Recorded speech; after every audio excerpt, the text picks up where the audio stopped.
vamos a hablar de la divina providencia, que eso nos alegra el corazón, nos levanta el alma. Y hoy tenemos que levantar el alma con santa esperanza. Jesús dice que estaba por cumplirse el tiempo de su elevación al cielo y se encaminó decididamente a Jerusalén. Es decir, se encaminó decididamente hacia la cruz. Era su última subida a Jerusalén. No volvería a andar por aquellos terrones que pisaba. Era la última vez que ascendía a Jerusalén. Y envió a discípulos delante de él para que fueran avisando. Y ustedes ya ven, después viene el asunto de que fueron Juan y Santiago a Samaria y no lo dejaron entrar porque era la pelea eterna entre los samaritanos y los judíos, como ahora entre los palestinos y los judíos. La historia maestra nos vuelve a enseñar las mismas cosas. Y los hijos del trueno, así les llamaba Jesús, porque enseguida que tenían un contratiempo, no es cierto, querían hacer bajar fuego del cielo. ¿Queréis, Señor, que hagamos bajar fuego del cielo?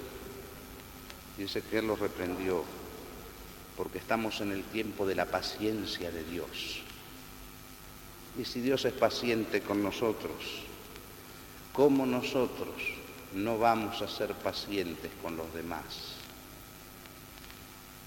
Por eso hoy hay que hablar de esa paciencia de Dios y de su divina providencia. Ustedes saben lo que es la providencia en Dios. Es lo que es la prudencia en nosotros.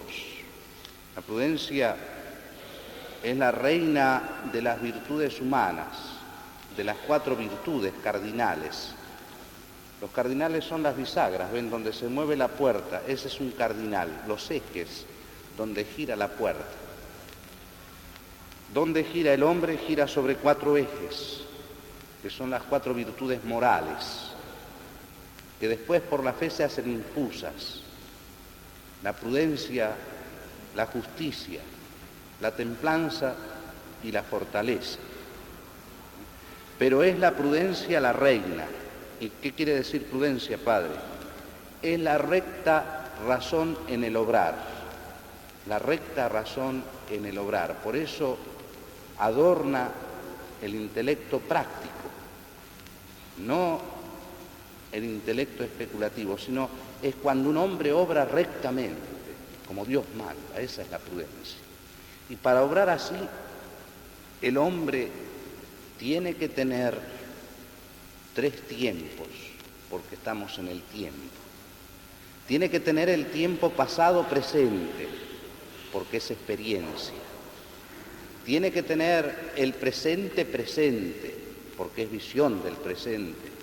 Y tiene que tener el futuro presente, que es previsión para el futuro. Esos pues son los 3 tiempos de la prudencia humana. Y es prudente el que tiene en cuenta eso, recuerda el pasado, mira el presente y prevé para el futuro.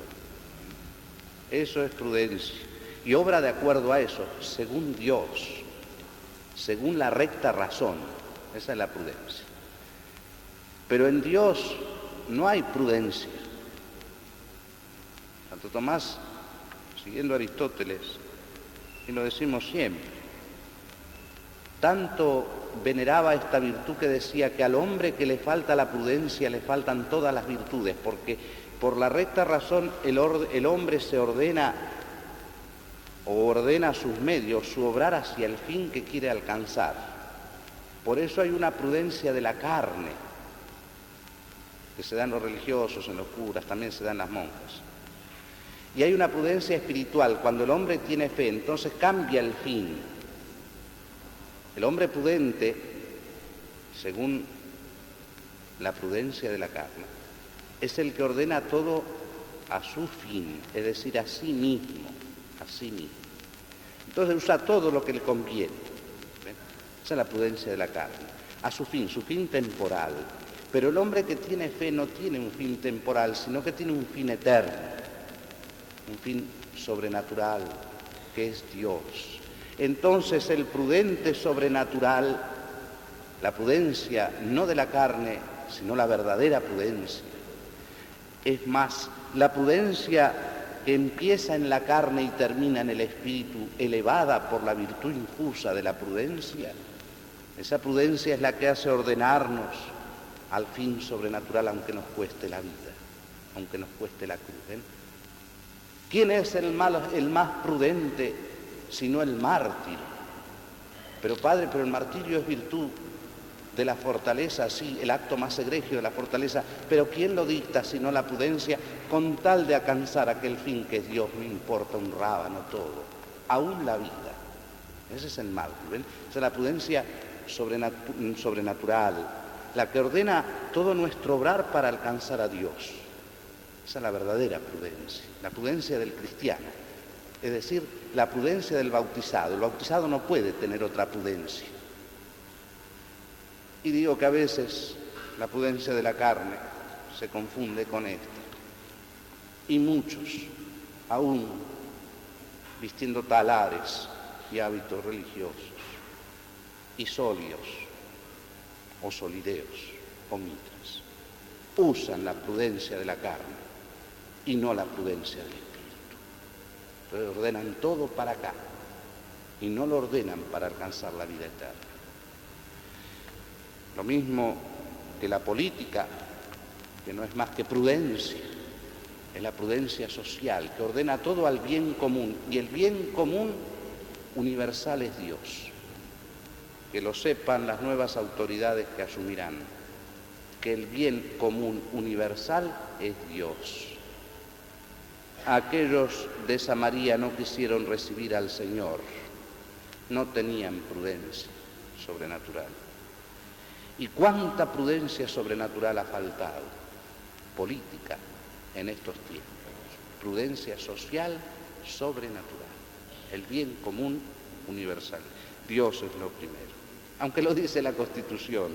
Pero acá, como en el circo se ríen de todas las disposiciones municipales, así se ríen de la Constitución. Y eso que lo dice el preámbulo que hace tiempo escuchamos en bocas muy augustas. Fuente de toda razón. Ese es el bien común universal, Dios. Pero en Dios no hay prudencia, porque Él es eterno. Es decir, no tiene los tres tiempos que tenemos nosotros. Para Él todo es eterno presente. ¿Ven? Por eso, lo que es la prudencia para nosotros es la providencia en Dios. ¿Ven? Providencia se dice porque Él es este instante que nos está creando, que nos está redimiendo en la Santa Misa. ¿Ven? Por eso decimos único y eterno sacrificio. En este instante nosotros no entendemos mucho lo que es eternidad, pero eso es la providencia. Y esa providencia ordena todas las cosas, todos los seres a sus fines, a cada uno de nosotros, con nombre y apellido. Nos creó por amor para Él. Nos redimió por amor, en redención que no merecíamos. De nada nos valía haber nacido, dicen los textos del Viernes Santo, si no hubiéramos sido por Él redimidos. Nuestro Señor Jesucristo, que nos redime. Entonces quiere que por Él, con Él y en Él, alcancemos al Padre, y en Él al Hijo y al Espíritu Santo. Ese es nuestro cielo. Ese es nuestro cielo. Ese es el fin del hombre, no hay otro. Y Él ordena todo a eso. Y a cada uno de nosotros nos dio una vocación. Vocación con B corta, no con B larga. Vocación con B corta. Es decir, un llamado. El llamado a la existencia así, después a este estado, después a esta función, después a este oficio, después a esto que es más minúsculo, porque para Dios, si todo se hace por su amor, no hay más minúsculo, es todo grande. Pero cada uno de nosotros tenemos un lugar en su providencia, que si no cumplimos, no lo cumplirá otro por nosotros. Quedará, usando una analogía, un agujero negro en el firmamento, de aquel que tenía que cumplir su vocación y no la cumplió. Y pensar que en ese cumplimiento de esa vocación está nuestra pobre felicidad acá. mezclada con tristezas, y después la eterna bienaventuranza en el cielo, el lugar que quiso Dios cuando me creó para mí. Eso es vocación. Por eso ven, a veces hay curas que hablan nada más de la vocación sacerdotal religiosa porque quieren tener monjas y tienen frailes. No. Vocación es general. Es llamado al lugar que me toca. Si soy peón, soy peón. Si soy alfil, soy alfil. Si soy reina, soy reina. Y si soy torre, soy torre. Pero tengo que estar en mi lugar, en el cuadriculado que me toca. Y no poniendo condiciones a aquel que es el más sabio y el más bueno y el que ordenó todo. Porque fíjense que el Señor está llamando, y los está llamando al estado sacerdotal a muchos. Dice así: mientras iba caminando, le dijeron, te seguiré a donde vayas. Un chico de buena voluntad. Jesús le respondió, los zorros tienen sus cuevas y las aves del cielo sus nidos, pero el Hijo del Hombre no tiene donde reclinar la cabeza. Si tú quieres seguirme, la condición es no tener dónde reclinar la cabeza. Esa es la primera condición que pone Jesús. Y dijo a otro, fíjense, es él el que llama, sígueme. Él le respondió, permíteme que vaya primero a enterrar a mis padres. Pero Jesús le respondió, deja que los muertos entierren a los muertos. No es cuestión de nosotros ponerles condiciones a la providencia, es la providencia la que nos pone condiciones a nosotros, queridos míos. No somos nosotros los que tenemos que condicionar a Dios, si sabemos que su divina providencia todo lo ordena para nuestro bien. Todo es vuestro, vosotros de Cristo y Cristo es de Dios, los reyes de la creación hombres, y nosotros poniéndole condiciones. Y otro le dijo, te seguiré, Señor, pero permíteme. Ahí está, otra vez poniendo condiciones. Jesús le respondió, el que ha puesto la mano en el arado y mira para atrás, no es digno del reino de los cielos. Nuestra vocación a la creación, de la nada al ser. Nuestra vocación al bautismo, del ser al ser Dios. Ese es el bautismo, hijo. Y no es que lo digamos, que lo somos de verdad, sin dejar de ser hombres. Dioses soy, le decía San Pedro a sus feligreses, dioses sois, raza de reyes y nación santa, pueblo consagrado. Y recuerdo las palabras de San León, reconoce, cristiano, tu dignidad. Y aún después de esa que es la más magnífica vocación a la que hemos sido llamados, a ser hijos del Padre y por tanto con derecho a la herencia del Padre, asumiendo la naturaleza divina en el Hijo, nos llama a cada uno a cumplir con nuestro deber en lo que nosotros tenemos que descubrir con nuestra libertad, la libertad de Dios y las travesuras del mandinga, porque esos son los que hacen la historia. Son tres libertades, Dios, el demonio y el hombre. Y Padre, ¿yo puedo rechazar mi vocación? Y claro que puedo rechazar. Y no solo digo de la vocación sacerdotal. He conocido muchachos que han rechazado la vocación sacerdotal. Yo no me puedo quejar porque he visto el fruto de muchos otros sacerdotes, pero he cosechado ya 50 sacerdotes. No me puedo quejar. Ha habido muchachos que han dicho, no, ¿y ahora qué? Un día recibí una carta. Le llamábamos el ruso blanco, muy alto, la tengo, la guardo como testimonio. Porque claro, tuvo una caída carnal y después le vino el hijo y se tuvo que casar. Y dice en esa carta, seré infeliz toda mi vida, Padre, porque he rechazado mi vocación. Y por fragilidad, como ustedes quieran, pero se rechazó esa vocación. La vocación sacerdotal. Pero no es solo la vocación sacerdotal.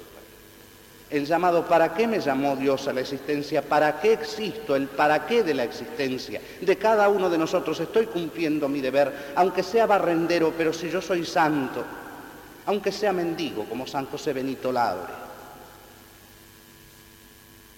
Entonces, estoy cumpliendo el lugar, estoy en el tablero. Sea peón, sea alfil, sea torre o sea reina. Pero no somos nosotros los que ponemos condiciones.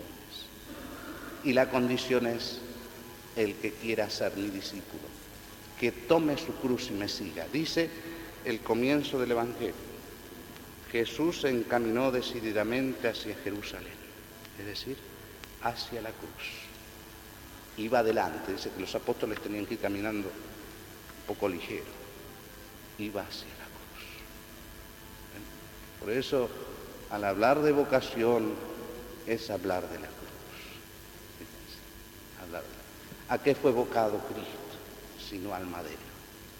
¿A qué fue llamado, sino a redimirnos con su sangre? Y el discípulo no ha de ser más que su maestro.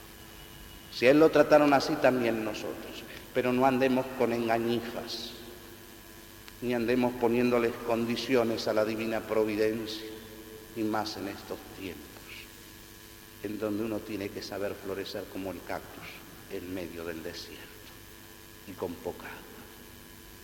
Pues, queridos míos, cada uno de nosotros, después de leer esto, tiene que saber reconocer si está en el cuadradito que el Señor eligió para él en el tablero.